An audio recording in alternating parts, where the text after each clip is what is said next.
Good evening po guys. Nandito po ako sa aking room na nagtatay uli ng cross stitch ko. Pagtapos ko ng bantay doon sa ilalim sa pasyente, sa tatay ng amo namin babae, uuwi ako tapos magko-cross stitch uli. Kasi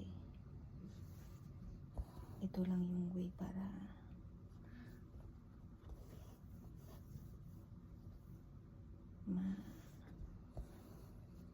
mawala yung bored mo ba, yung lungkot na nararamdaman na malayo ka sa pamilya mo sa Pilipinas.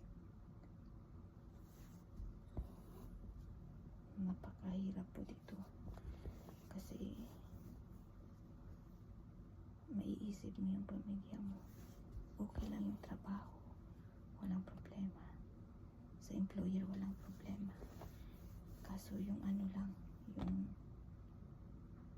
lungkot lang na malayo ka sa pamilya, yun lang. So naghanap ako ng way para kahit papano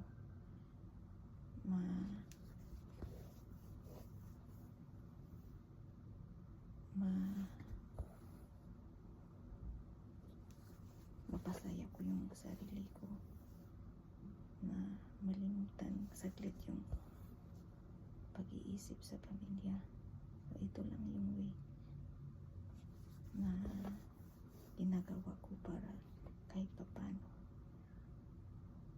maibsan yung lungkot na nadarama ko.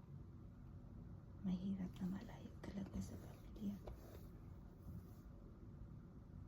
pero tiis-tiis lang para makapagtapos yung mga anak natin sa pag-aaral. So guys, maganda na yung nagawa ko. Kaso matagal pa tumatapos.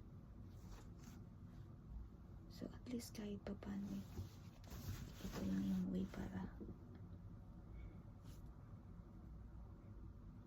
mapasaya ko yung sarili ko. So